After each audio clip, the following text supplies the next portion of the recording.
Hi friends, வணக்கம் and welcome to RK news Tamil Nadu channel. சற்று முன் வெளியான முக்கிய செய்தி. இனி அனைத்து பொருட்களும் ஒரே தவணையில் கிடைக்கும், கூட்டுறவுத்துறை அதிரடி உத்தரவு. செய்தியை முழுமையாக கேட்கறதுக்கு முன்னாடி நம்ம சேனலை சப்ஸ்கிரைப் பண்ணலாம். சப்ஸ்கிரைப் பண்ணிக்கோங்க, மறக்காமல் பெல் பட்டனை கிளிக் பண்ணிக்கோங்க. அப்போ தான் நம்மளுடைய அப்டேட்டட் நியூஸ் உங்களுக்கு உடனுக்குடன் வந்து சேரும். ரேஷன் கடையில் ஒரே தவணையில் அனைத்து பொருட்களையும் வழங்க வேண்டும் என்று ரேஷன் ஊழியர்களுக்கு கூட்டுறவு மற்றும் உணவுத்துறை அதிரடியாக உத்தரவிட்டிருக்கிறது. தமிழக ரேஷன் அட்டைதாரர்களுக்கு மாதந்தோறும் குறைந்த விலையில் அரிசி, பருப்பு, எண்ணெய், கோதுமை, சர்க்கரை போன்ற பொருட்கள் வழங்கப்பட்டு வருகிறது. தமிழக அரசு விநியோகிக்கும் இந்த பொருட்களினால் அவர்களின் வாழ்வாதாரமும் தொடர்ந்து காக்கப்பட்டு வருகின்றன. இதனை தவிர பண்டிகை காலங்களில் தீபாவளி, பொங்கல் பரிசு உள்ளிட்ட நிதி உதவிகள் உட்பட அரசின் மற்ற நலத்திட்ட உதவிகளும் ரேஷனில் வழங்கப்படுகின்றன. தமிழகத்தில் ரேஷன் அட்டைதாரர்கள் அனைவருக்கும் பல சலுகைகளை தமிழக அரசு செய்து வருகிறது. அந்த வகையில் சமீபத்தில் பொதுமக்களுக்கு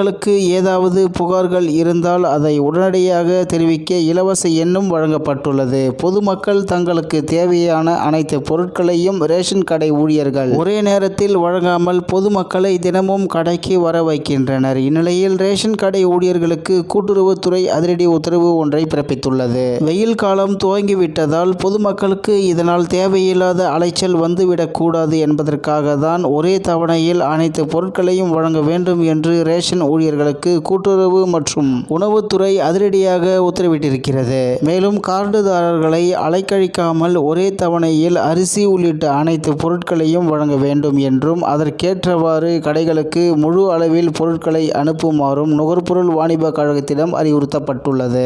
இந்நிலையில் இனி அனைத்து பொருட்களும் ஒரே தவணையில் கிடைக்கும், ஒரே தவணையில் அனைத்து பொருட்களையும் வழங்க வேண்டும் என்று ரேஷன் ஊழியர்களுக்கு கூட்டுறவு மற்றும் உணவுத்துறை அதிரடியாக உத்தரவிட்டிருக்கிறது என்பது குறிப்பிடத்தக்கது. மேலும் இது போன்ற செய்திகளை உடனுக்குடன் தெரிந்து கொள்ள ஆர்கே நியூஸ் தமிழ்நாடு சேனலுடன் இணைந்திருங்கள். நன்றி, வணக்கம்.